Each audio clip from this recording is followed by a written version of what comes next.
Ingat ka, ha? Sige, sige. Tawagan kita pag nasa opisina na. Sige. Okay, okay. Bye-bye. Ingat. Sige.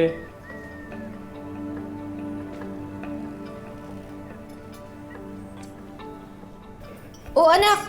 Kumain ka muna ng almusal. School na ako kakain, Ay, Nay. teka, sandali. Yung baon mo. Oh. Hati kayo ng kapatid mo dyan, ha? Hindi ko kasi siya nabigyan kanina na nagmamadali siya Buti napapayag mo si Tari na pumasok na sa school. Siyempre naman, importante ang pag-aaral. Para naman sa kinabukasan niya yun. Totoo naman yun, Nay.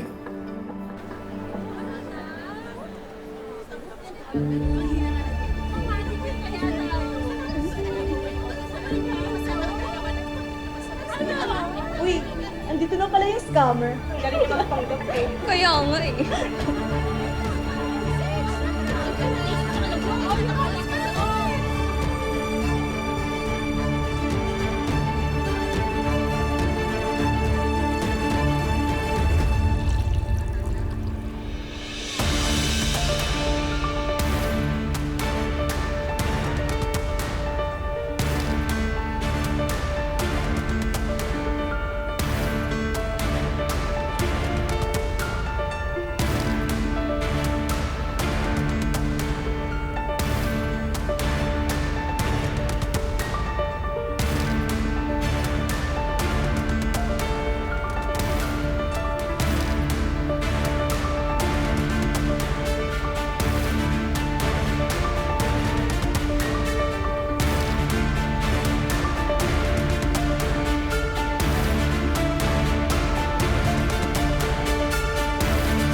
Wala kayong pakialam! Buhay ko to! Magpapanggap ako kapag gusto ko! Mga chismosang palaka! Ano? Ha?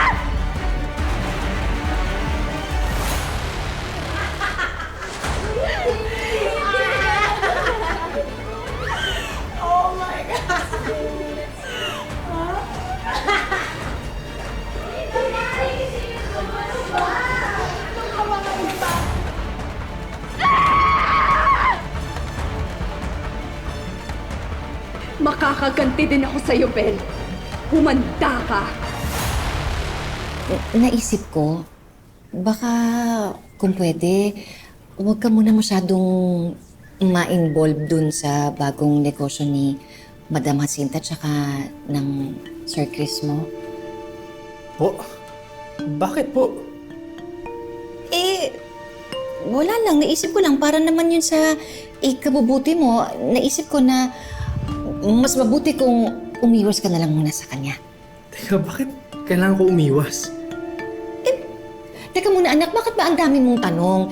Pwede ba sumunod ka na lang sa akin? Umiwas ka na lang sa kanya, ha? Sige na.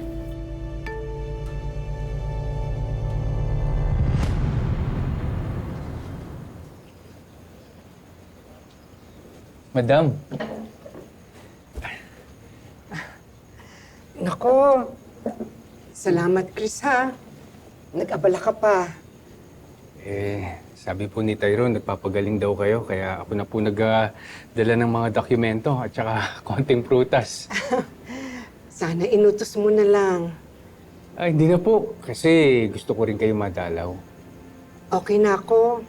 Bukas makalawa, makakalarga na ulit ako. Oh, talaga? That's good news kasi meron po akong buksan na it's like a greenhouse po. Maganda po ito, parang sa mga special events natin at extra income po natin ito. Gusto ko sanang makita niyo. Nako, very good yan ha. Gusto ko yan. Kung hindi man ako pwede pa, siguro mag-uutos na lang ako. Papapuntahin ko isa sa mga tauhan ko. Si Rosel. Nay, bakit po? May problema ba kayo kay Sir Chris?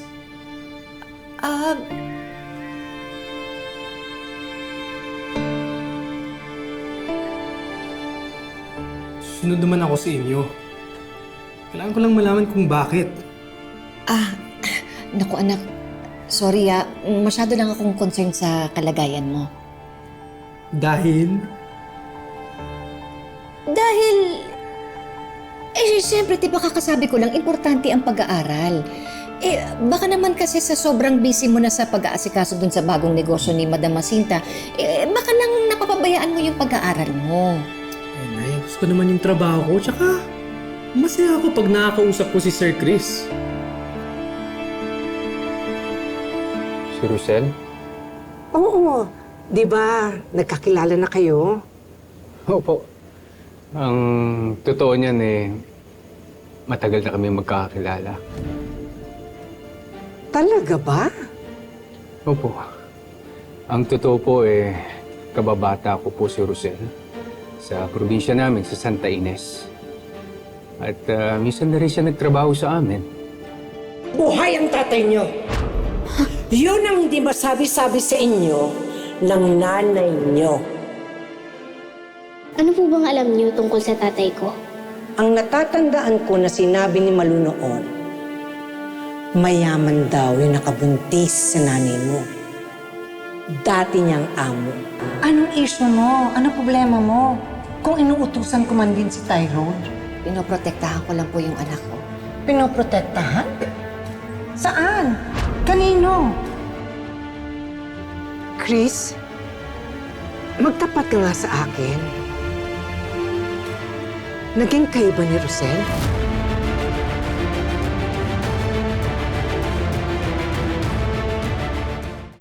Chris, natameme ka na dyan. May masama ba sa tinanong ko?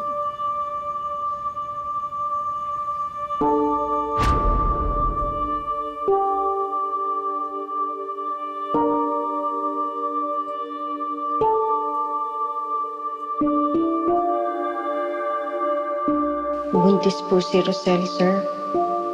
Ano? Kayo po ang ama. Excuse me, Chris. Hindi ka na kumibo.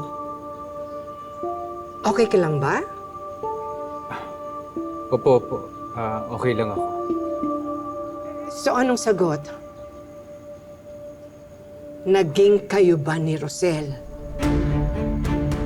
Naging mabuti kaming magkaibigan. At yun lang po yun.